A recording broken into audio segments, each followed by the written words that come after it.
105 साल पहले वह आज का ही दिन था, 11 जनवरी 1921 का, जब ब्रिटिश साम्राज्य और उसके चहेते जमींदारों के दो पार्टों के बीच पिस रहे अवध के किसानों ने तत्कालीन फैजाबाद, अब अम्बेडकर नगर जिले के नितांत पिछड़े बिड़हर क्षेत्र में खुला विद्रोह कर दोनों प्लीज हमारे चैनल को लाइक और सब्सक्राइब जरूर कर ले, को घुटनों के बल ला दिया। इस विद्रोह इतिहासकारों द्वारा घोर उपेक्षा के बावजूद अपने अंचल में, जिसकी यादें 100 साल बाद भी धुंधली नहीं पड़ी हैं, की शुरुआत टांडा तहसील के अंतर्गत स्थित खट्टे गांव के जमींदार दातादीन सिंह के घर व कोट पर किसानों के सशस्त्र हमले से हुई। दरअसल हमले के समय तक दातादीन को वक्त की नजाकत का एहसास नहीं था, इसका भी नहीं कि अब उसकी जमींदार जमात के लिए मौसम इस तरह प्रतिकूल हो गया है कि उससे क्षुब्ध किसान चुपचाप उसकी मनमानियां बर्दाश्त करते रहने को तैयार नहीं है।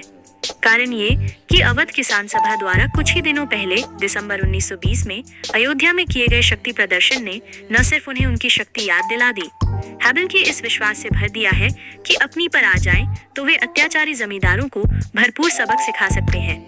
बेगार को लेकर भड़के वायर हिंदी के पाठक 22 दिसंबर 2023 को अयोध्या के मंदिर 1920-21 के किसान विद्रोह से अपना रिश्ता भूल गए शीर्षक से प्रकाशित टिप्पणी में इस शक्ति प्रदर्शन के बारे में विस्तार से पढ़ चुके हैं, जिसमें संकल्प लिया गया था कि अब किसान किसी भी कीमत पर जमींदारों की हेरी बेगारी नहीं करने वाले। दातादीन ने इसके बावजूद एक दलित किसान को बेगार के लिए मजबूर करने की गुस्ताखी कर डाली तो किसानों का गुस्सा बुरी तरह भड़क उठा। फिर क्या था, उन्होंने किसान संगठन समिति के स्थानीय नेता गूदराम के नेतृत्व में हजारों की संख्या में एकत्र होकर दातादीन के घर व कोट घेर लिए और वहां जो भी मिला उसी से मारपीट व आगजनी पर उतरकर उसके दांत खट्टे कर दिए। उनका गुस्सा फिर भी शांत नहीं हुआ तो टांडा तहसील व उसका सरकारी खजाना घेरने भी जा पहुंचे। उनके तेवरों की उग्रता देख वहां तैनात थानेदार एवं तहसीलदार की हिम्मत पस्त हो गई तो उन्होंने अपनी टोपियां उनके नेता गूदराम के कदमों में रख देने में ही भलाई समझी। आप अभी तक चैनल को सब्सक्राइब नहीं है तो प्लीज हमारे चैनल को लाइक और सब्सक्राइब जरूर कर ले। इस पर गूदराम ने दया दिखाते हुए उन्हें तो बख्श दिया, लेकिन अगले ही दिन 20,000 से ज्यादा उग्र किसानों के साथ बसखारी की तरफ निकल पड़े, जो वहां से 16-17 किलोमीटर दूर था और जिसके रास्ते में कई अत्याचारी जमींदारों का इलाका पड़ता था। इस कूच में गूदराम के साथ रवाना हुए आंदोलित किसानों में ज्यादातर युवा थे जो अपना लक्ष्य पाने के लिए मरने मारने पर आमादा थे और हिंसा व अहिंसा को लेकर किसी दुविधा में नहीं पड़ते थे, क्योंकि उनके निकट अहिंसा कोई बड़ा जीवन मूल्य नहीं थी। इसलिए उन्होंने अपने रास्ते में पड़ने वाले प्रायः सारे जमींदारों पर हमले किए, उनको घायल या जान बचाकर भागने को मजबूर कर दियाजी भरकर लूटा संपत्तियां जलाई और अपना राज स्थापित कर लिया। और भी उद्वेलन जानकारों के अनुसार वे इस बात को लेकर पहले से भी खफा थे कि 5 दिन पहले 6 जनवरी को उनमें से लगभग 800 अपने भोजन बिस्तर के साथ रायबरेली के फुर्सतगंज बाजार में होने जा रही किसान सभा में भाग लेने रवाना हुए तो गोसाईगंज में उन्हें बलपूर्वक रोककर वापस लौटा दिया गया था। दूसरी ओर फुर्सतगंज में एकत्र किसानों पर गोलियां चलवा दी गई थीं, जिससे कई मौतें हो गई थी। इसके अगले दिन रायबरेली के ही मुंशीगंज में भी किसानों पर गोलियां चलाई गई थीं, जिनमें हताहत किसानों की बड़ी संख्या को लेकर उसे दूसरा जलियांवाला बाग कांड कहा जाता है। बहरहाल ब्रिटिश सत्ताधीशों को बिड़हर विद्रोह की जानकारी मिली तो उन्होंने पहले तो उसके दमन लिए सिपाहियों के पैदल व घुड़सवार दस्ते भेजे, फिर टांडा के पूरब स्थित चिंतौरा बाग में फौज का डेरा डाल दिया। इसके चलते फैली दहशत ने किसानों को शांत तो जरूर कर दिया, लेकिन उनकी एकता ऐसी थी कि सत्ताधीश अपनी पूरी शक्ति लगाकर भी पता नहीं लगा पाए कि उनके विद्रोह का नेतृत्व किस किस ने किया था।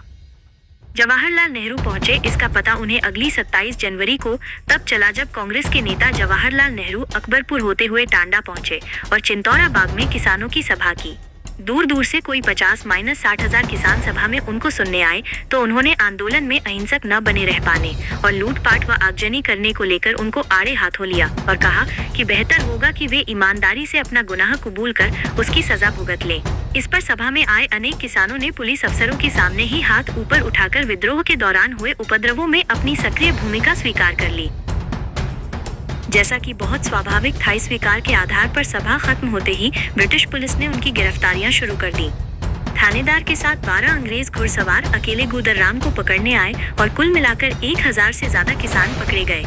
मुकदमा चला तो उनमें 60 से ज्यादा को सजाएं हुई, जिनमें सबसे लंबी 5 वर्ष की सजा शिवव्रत मौर्य नामक किसान ने भोगी। इतिहासकारों के अनुसार किसानों के इस विद्रोह के बीच 1857 के बाद देश का शासन अपने हाथ में ले लेने वाले ब्रिटिश साम्राज्यवाद ने खुद ही बोए थे।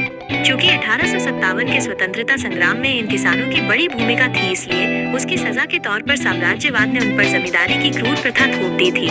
इतना ही नहीं, 1886 में कुख्यात अवध रेंट कानून बनाकर अवध के 12 जिलों के जमींदारों को, किसानों को उनकी जोत की जमीन से बेदखल करने, उसका लगान मनमाना बढ़ाने तथा इच्छानुसार नजराना लेने के अधिकार दे दिए थे। इससे कुछ मायनों में जमींदार राजे महाराजाओं जैसे हो गए और ब्रिटिश सत्ता के एजेंट के रूप में काम करने लगे थे। इन जमींदारों की पृथक न्यायालय व कचहरियां होती थी और उनके निजी कानून व दंड विधान भी थे। किसी भी किसान का उनके निर्णयों एवं क्रियाकलापों के विरुद्ध बोलना लगभग असंभव था, क्योंकि जो भी मुंह खोलता उनके इशारे पर पुलिस उसे मारपीट शकर अधमरा कर देती। उनके कारिंदे भी तरह तरह से प्रताड़ित करते। हरी बेगारी मोटराना हथियाना और नजराना, जमींदार को मोटर खरीदनी होती तो किसानों को भारी भरकम मोटराना और हाथी खरीदना होता तो हथियाना नामक कर देना पड़ता था। उसके यहाँ शादी ब्याह या कोई और उत्सव होता तो नजराना भी देना पड़ता था। ब्राह्मणों व क्षत्रियों को छोड़ अन्य सभी जातियों के किसानों को साल में 2 दिन हरी बिना कुछ लिए जमींदार के खेतों की जुताई तथा 10 दिन बेगार बिना कुछ लिए मजदूरी करनी पड़ती थी। 1920-21 में फैले भीषण अकाल व महामारी ने पहले से ही तबाह किसानों को तबाही के अंतिम बिंदु पर पहुंचा दिया, तो भी जमींदार व सत्ताधीश उनको रोज अंडा देने वाली मुर्गी ही समझते रहे। फिर वे बागी क्यों नहीं हो जाते? उनकी बगावत के अंदेशों ने तब और जोर पकड़ लिया जब बाबा रामचंद्र ने सीताराम के नारे के तहत उन्हें एकजुट करना शुरू किया। बाबा उनकी एकजुटता के लिए फैजाबाद, सुल्तानपुर, रायबरेली, प्रतापगढ़, बाराबंकी, लखनऊ आदि जिलों की निरंतर यात्राएं करते और उनको अत्याचारी जमींदारों के विरुद्ध ललकारते रहते। बिरहर के विद्रोह से ऐन पहले 1 जनवरी 1921 को उन्होंने टांडा तहसील क्षेत्र के मखदूम नगर में स्थित एक बड़े पोखरे के बाग में किसानों की बड़ी सभा को संबोधित किया था।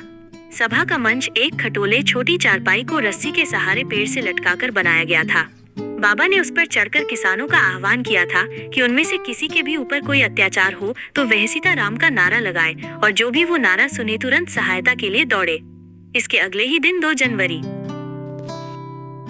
को किसानों ने वाजिदपुर में एक अत्याचारी जमींदार पर धावा बोलकर उसे अज्ञातवास में जाने को मजबूर कर दिया था। नाराज हुए बापू इस विद्रोह का दूसरा पहलू ये है कि महात्मा गांधी इसमें हुई हिंसा, लूटपाट व आगजनी से बहुत नाराज हुए थे। इतने नाराज कि इसके अगले महीने फरवरी में वे वाराणसी की ओर से फैजाबाद आए तो रेलगाड़ी के फैजाबाद जिले में प्रवेश करते ही अपने डिब्बे की अपने आसपास की खिड़कियां बंद कर ली थीं और किसी से भी मिलने जुलने या बातचीत करने से मना कर दिया था। अलबत्ता बाद में एक सभा को संबोधित करते हुए उन्होंने किसानों को समझाया था कि हिंसा कायरता का लक्षण है और तलवारें कमजोरों का हथियार है। द वायर हिंदी के पाठक 30 जनवरी 2018 को प्रकाशित इस आशय की टिप्पणी में इस बाबत जान चुके हैं। ये कहानी आपको पसंद आई है तो प्लीज हमारे चैनल को लाइक और सब्सक्राइब और शेयर जरूर कर लें। जय श्री राम जरूर लिखें।